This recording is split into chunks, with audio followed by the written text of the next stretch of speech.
si vous en avez. Ou partage d'expérience, parce que je pense que voilà, vous avez peut-être des choses à dire sur le réveil sous ECMO, sur les protocoles de sédation.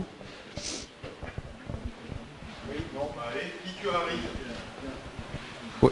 Bonne question. Qui curarise systématiquement, tout le temps, tant qu'il y a l'ECMO? Non, mais pendant toute la durée de l'ECMO. Alors, qui curarise sans aucun mouvement ou curarisation avec des petits mouvements? Oh, on entend. C'est-à-dire avec le trachrium, on sait qu'ils bougent un petit peu, mais qu'ils ne déclenchent pas obligatoirement leur ventilation ou que c'est pas gênant. Alors, qui ne curarise pas? Ouais. Sur quelles indications?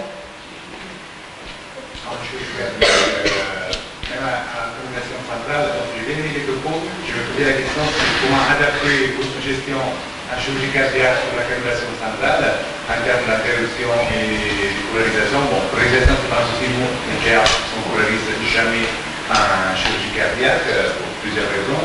On est surtout sur un côté de sédation plus profond que légère, évidemment, côté du thorax ouvert, et ça nous donne des avantages aussi au niveau ventilatoire, de serrage, d'activité diaphragmatique. Après, on a récemment réévalué l'étude de pharmacocinétique sur lesquelles le midazolam est bouffé par les circuits ECMO, et la morphine, ça reste un premier choix. Nous, on s'est mis on va se mettre en morphine et midazolam en documenté dans le premier inventaire. À ce sujet-ci, je voulais savoir votre expérience à Nantes sur les protocoles et les combinaisons de sédation que vous utilisez. Pour ces patients-là, en fait, ils ont la majeure partie du temps, donc on les curarise pas systématiquement, sauf gros problème de synchronisation patient-ventilateur. Voilà, en tout cas, il n'y a pas d'indication formelle de curarisation dès le départ. La plupart du temps, ils ont au départ un cocktail sulfentanyl, midazolam, rapidement la kétamine, puis d'autres, catapressants, dexmédétomidine, etc. La morphine, c'est vrai qu'on l'utilise assez peu. Quand on voit les études pharmacocinétiques, c'est probablement intéressant quand ça fonctionne pas. J'ai pas l'impression, mais je voudrais avoir la vôtre, que ce soit un gros problème comparé aux autres patients de réanimation, en fait. J'ai pas l'impression qu'on ait des problèmes spécifiques de difficulté de sédation de ces patients-là. Mais c'est une expérience personnelle.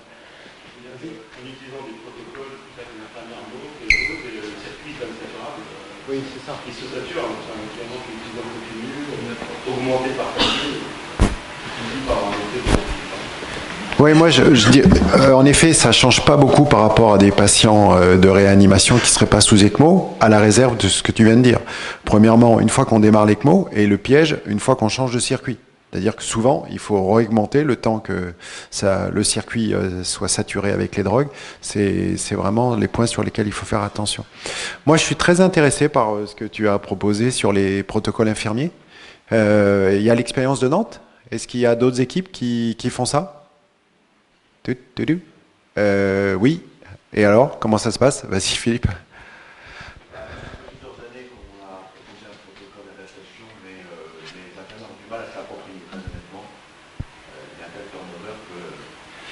Avec quelle drogue?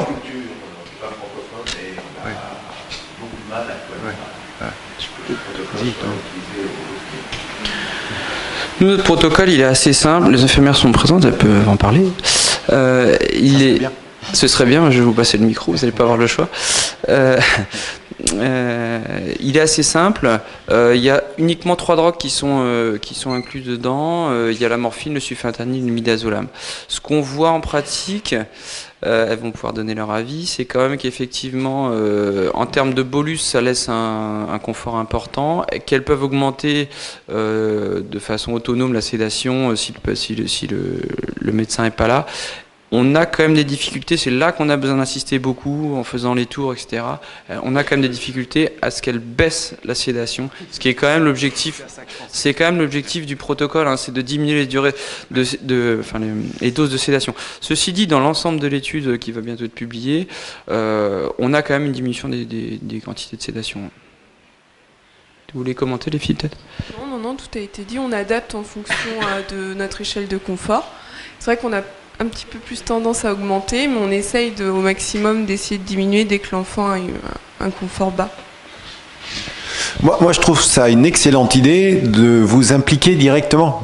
Souvent, en tant que réanimateur, on est un peu sous la dépendance des infirmières qui ont toujours peur que le patient soit pas correctement, suffisamment sédaté. Et notre problématique est de dire, est-ce que j'en mets pas trop, comment je fais? Donc, que vous partagiez aussi ce problème-là avec nous, je trouve ça super.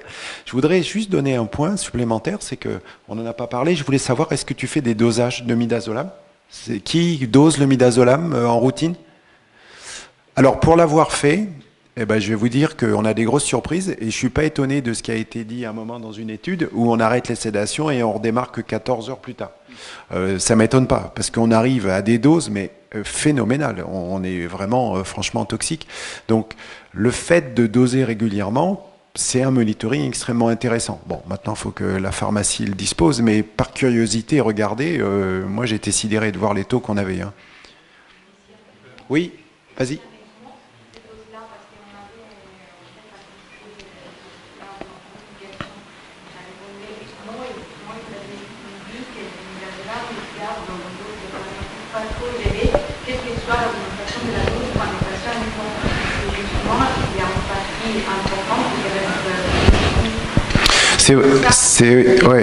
C'est vrai, mais ça semble saturé et au bout de quelques jours d'ECMO, ça monte. Ça a l'air vrai ça au début, probablement, avec ce qu'on a dit avant, mais la surprise, c'est que de voir que au final, quand on part dans l'idée de commencer à réveiller le patient et de le faire respirer, on a la surprise de voir qu'il ne bouge pas beaucoup, mais simplement parce que le midazolam est beaucoup trop élevé. Il y avait... Vas-y, allez-y.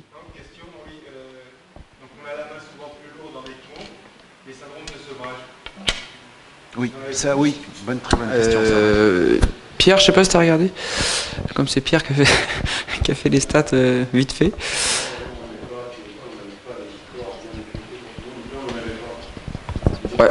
Ouais, c'est un des problèmes de cette étude, c'est qu'on n'a pas très bien, on a documenté le syndrome de sevrage, mais on peut pas dire qu'on était très exhaustif sur ce problème-là.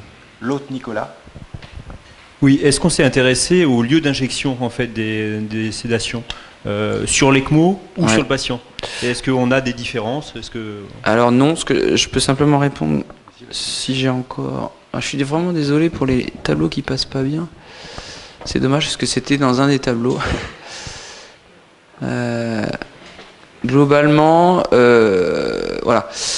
Ça c'est l'enquête de pratique en fait qui montre où injectent les gens. Donc c'est une étude américaine. Globalement, les gens injectent dans le patient pour 3/4 des patients, enfin des médecins interrogés. Et il y en a qui effectivement injectent dans l'ECMO, soit avant, soit après oxygénateur. J'ai pas de données de pharmacocinétique. Ce qu'on sait quand même, par exemple pour la dexmédetomidine, ce qui est bien écrit, c'est que finalement la dexmédetomidine se fixe plus dans les tubulures, dans le PVC, que dans l'oxygénateur en fait. Juste un petit commentaire par rapport à cette histoire de pharmacocinétique, je pense que c'est en partie un petit peu problème parce que quand on fait de la CEC de façon générale, quand on a une part d'émodilution, des variations des milieux, des taux de protéines, tout ça.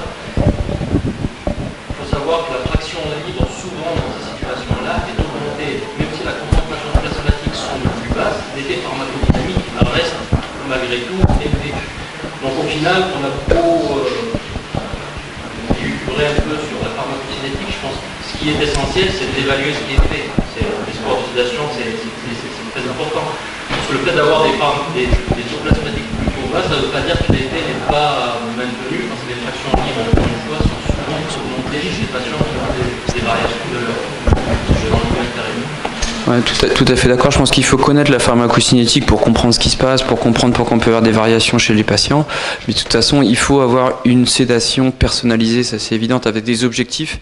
Et c'est vrai que de ce point de vue-là, les protocoles gérés par les infirmières vont nous permettre de coller au mieux à nos objectifs. Voilà. Encore une et après on va passer. C'est juste une question de la c'était sur l'utilisation de la confort. Mais est-ce que vous utilisez que la confort ou est-ce que vous servez d'outils de monitorage style BIT par exemple pour vérifier la profondeur de la sédation et justement de pouvoir l'arrêter avec ce score-là qui... D'un côté, c'est un sport. Le BIT n'est l'évaluation clinique et on aime bien aussi les scores et communiquer comme ça peut rassurer. Non, non, effectivement, ils n'ont pas de vis. Merci.